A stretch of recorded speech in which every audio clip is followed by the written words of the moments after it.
The sound of my spine hitting the marble floor wasn't as loud as the silence that followed. It was a dull, sickening thud, immediately followed by the melodic, crystalline explosion of 300 vintage champagne flutes. For a heartbeat, the only thing I could smell was the yeasty, expensive scent of Rosemere Reserve and the metallic tang of my own blood. I lay there, pinned under the weight of my own useless legs, staring up at the canopy of pale pink peonies that my sister, Vivien, had spent 6 months obsessing over. They were perfect. Everything in Vivien's world had to be perfect. And as I felt the sharp sting of glass slicing into my palms, I realized that in her eyes, I was the only thing in this garden that wasn't. My dress. Vivien's voice pierced the air, high and frantic. Maddie, look what you've done. You've ruined the entire tower. You've ruined everything. I tried to speak, but the air had been knocked out of my lungs. I looked at my hands. They were shaking, coated in a mixture of sparkling wine and deep crimson. I couldn't feel my legs, but then again, I hadn't felt them in 2 years. What I could feel was the familiar, terrifying ghost tingle in my mid-back, right where the titanium rods held my life together. Don't just lie there making a scene, Vivien hissed, stepping closer, her white lace hem soaking up the pink-stained alcohol on the floor. Get up. Stop faking it for attention. Just this once. It's my engagement day, Maddie. Can't you let me have one day without your drama? I looked up at her, my vision blurring. This was my sister. The girl I had shared a room with for 18 years. The girl who, after my car accident, had told our parents that I was using the chair as a crutch because I liked the special treatment. But the garden wasn't empty. And for the first time in my life, Vivien's performance had a witness she couldn't charm. The aesthetics of cruelty. The afternoon had started with such fragile hope. I had spent 3 hours getting ready, a feat that required more upper body strength and patience than most people could imagine. I chose a blush silk dress that draped perfectly over my lap, concealing the straps of my braces. I had curled my hair into soft waves, wanting to look like the supportive sister Vivien claimed she wanted me to be. My wheelchair was a custom carbon black model, sleek, lightweight, and expensive. It was my freedom. It was the reason I could go to work, go to the grocery store, and attend this party. But to Vivien, it was a black blemish. When I arrived at the Rosemere Gardens, the first thing she did wasn't hug me. She looked at my wheels and winced. "Did you have to bring that one?" she whispered, leaning in so our aunts wouldn't hear. "It looks so medical. Couldn't you have borrowed a white one? Or maybe just sat in one of the garden chairs?" "Vivien, I can't sit in a garden chair without a 5-point support," I said, trying to keep my voice steady. "I have no core control. I'd slide right out." She rolled her eyes, a gesture she'd perfected since we were toddlers. "Always the technicalities. Just try to stay in the back of the photos, okay? I want the album to look like a fairy tale, not a hospital brochure." I spent the next hour hovering at the edges of the party. I watched her fiancé, Adrian, a kind but spineless man, follow her around like a shadow.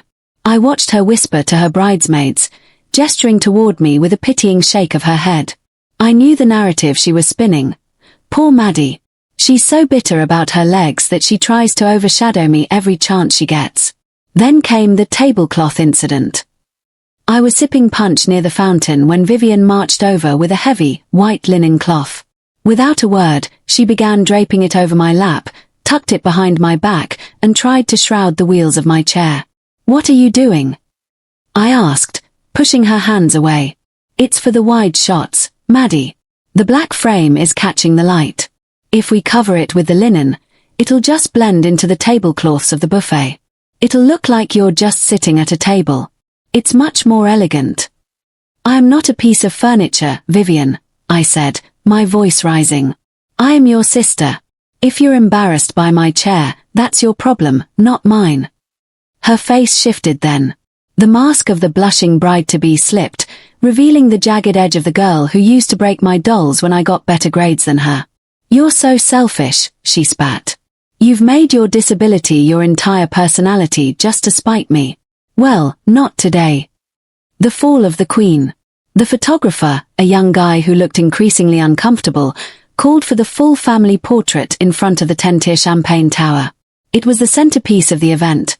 Thousands of dollars of crystal and bubbly stacked in a precarious, shimmering pyramid.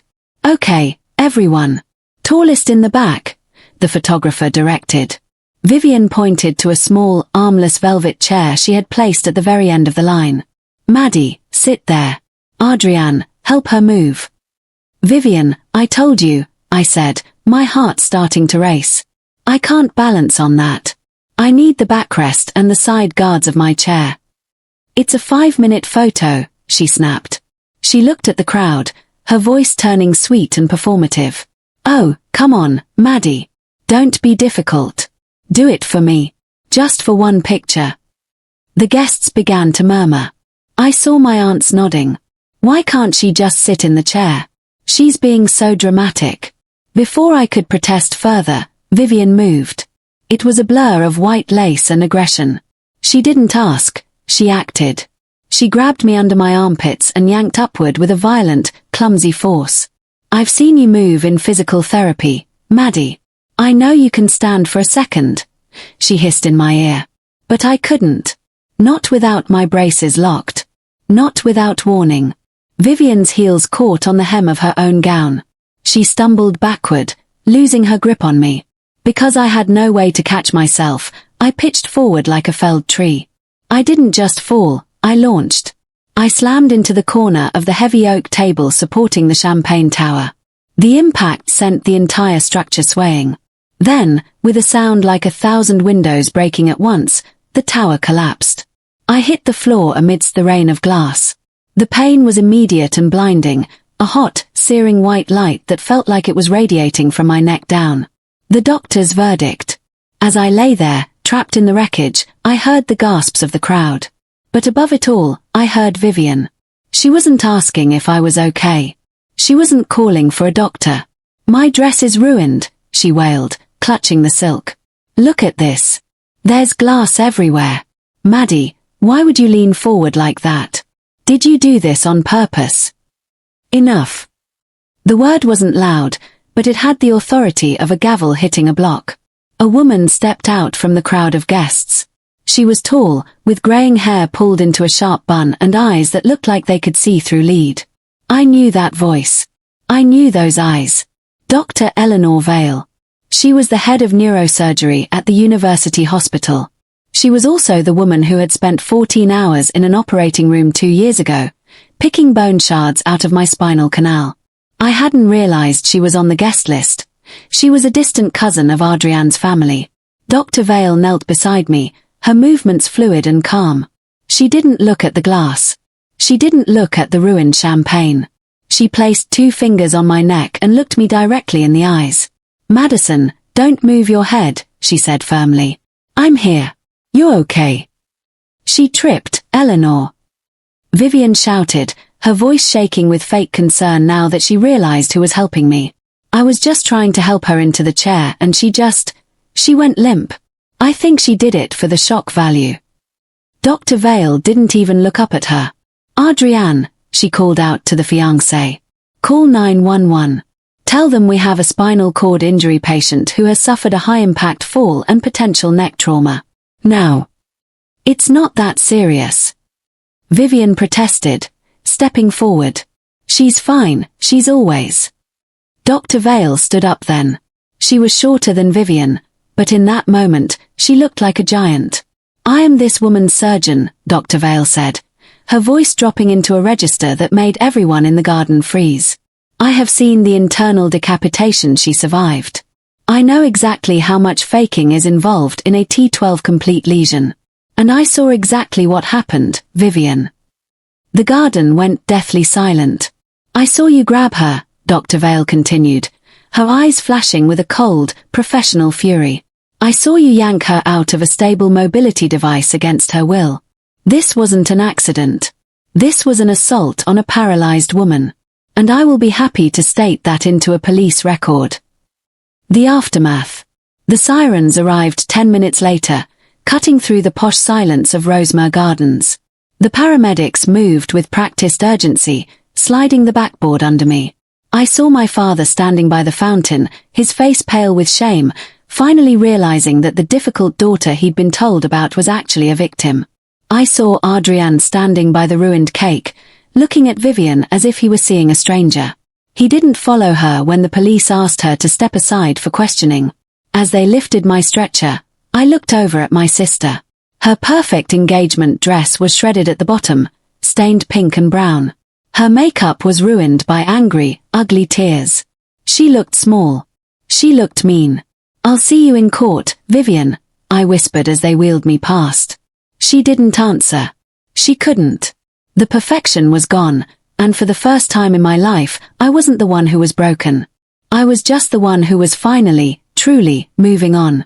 If this story stirred something inside you, don't scroll away in silence. Tap like, it tells us these stories deserve to be told. Subscribe to Vengeful Goddess for unforgettable tales of betrayal, resilience, and justice. Stories you won't hear anywhere else. Turn on the bell icon, so the next story reaches you the moment it drops. Your support keeps these voices alive. Because sometimes, revenge isn't loud, being heard is.